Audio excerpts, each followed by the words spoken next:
Hey you. Who, me? Yeah, you. What are you doing? Sticking my head in the fridge. It's too hot, isn't it? Yeah, that's true. Do you want to hear my top tips on how to stay cool in hot weather? I'm intrigued. What are you waiting for then?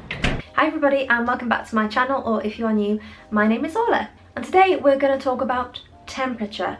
And no, not that classic Sean Paul song, although, you know, if you want to play that in the background whilst I'm giving you these tips, feel free. The world is your Sean Paul related oyster. We are going to talk today about some tips that are tried and tested by yours truly on how to stop melting and how to keep as cool as possible in the summer, or if it's really hot, which tends to be in the summer. The temperature right now here in Madrid is, I think, 36. I'm going to check on my trusty device. It's 36 and I think the high today is going to be 37. So I am melting. Probably should have put my hair back for this video. Bit of a rookie error that, wasn't it? But anyway, let's just get on with the tips. If you are new around here, I'd love if you liked and subscribed and joined our growing little family here. I'm really enjoying making videos at the moment, so I'd love if you subscribed. So on to tip number 1. I'm only joking, I wouldn't do you like that. We do have aircon, we have it in the bedroom and in the lounge, but it's very drying and, you know, you don't always need the blast of aircon, but you need something else to keep you cool. So my first tip would be to limit the amount of sun that is coming into your flat as much as possible. It's very common in Spain to have these blinds that I've completely forgotten the name of, and I'm going to insert it in here now, that basically block out all of the light, which is great if you like to sleep in the dark and like pitch black like I do, but it's also great in the middle of the day because it does block out a lot of the sunlight, which in turn stops your flat from overheating. So even if you're in the UK or somewhere else and you don't have these blinds, even if you draw the curtains, I know it's a little bit grim, you know, humans are complicated plants, we need sunlight, but if you are trying to reduce the temperature of your home, it is a good option. Okay, if you have a household fan, it could be one of the ones like we have here, and if you have a fan, you know they're not really that effective, they just kind of blow around the same old recycled hot air, like a lot of male colleagues I've formerly worked with, but they're not the best. So a way to make them a little bit more cooler is by putting a big bowl of ice water in front of them, and in this way the fan blows the air across the water and you end up feeling just that little bit cooler. Okay, so the next tip is the humble flannel. I'm a big fan of the flannel in, you know, removing my makeup at the end of the day, but these are great if you are just feeling that little bit too hot. If you run it under cold water and then place it on the back of your neck, it does a really good job of cooling you down quite quickly. And also sometimes before bed, even after I've showered, I might have showered and come out and feel really cool for 5 minutes, and before I know it I'm sweating buckets again. So it's nice to just take a flannel and like wipe it all up and down you in a non-sexual fashion. But these are great, like even if you're working and you're at the desk and you just want to feel a bit colder, you can put one of these around the back of your neck and it does a lot to help you out. Obviously though, don't use the same one to then clean your face later, because that's pretty minging. Okay, probably my favourite tip, when we first moved into our first flat here in Madrid, we didn't have aircon. It was a tiny place and it got so hot in summer, it was like living in an actual furnace, and we discovered that freezing big 2-litre bottles of water and putting them in our beds at night was the only way we could sleep. Obviously you can use any bottle for this.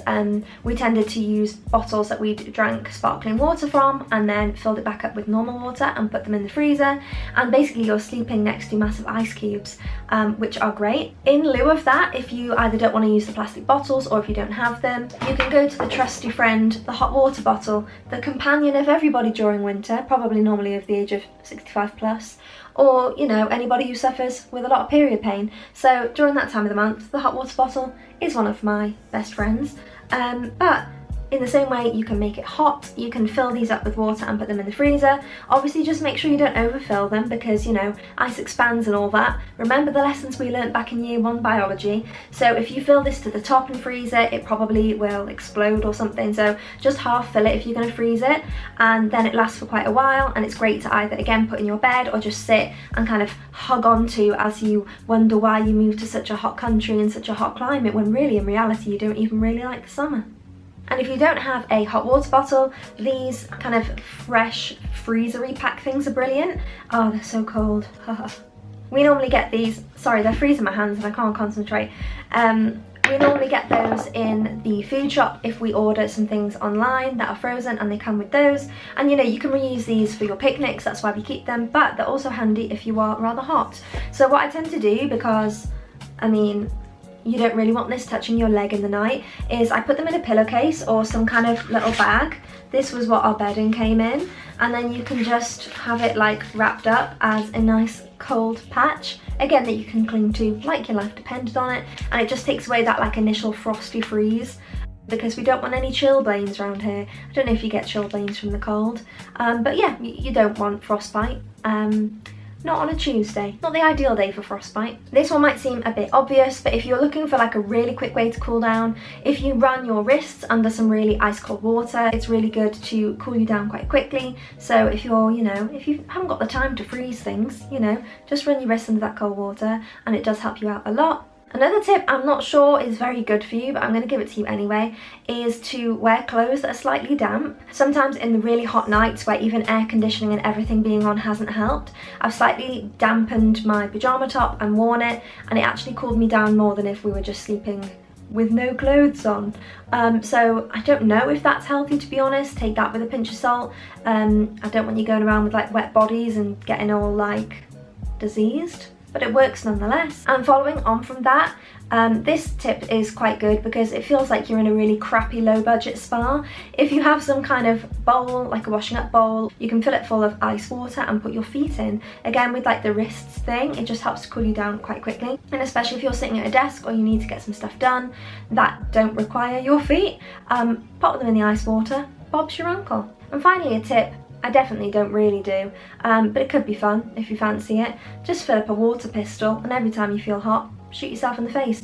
Again, for moving to a country that is too hot, just as a bit of penance really. You know, why not? Water gun.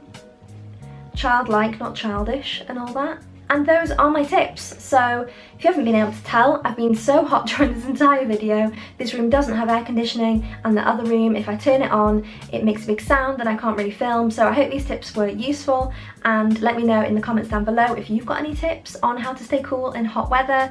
And as always, if you like this video, make sure to like and subscribe, that'd be great. And check me out on Instagram, I'll put all my links in the down box as usual. And I hope to see you again around these parts soon. Thanks for watching, bye!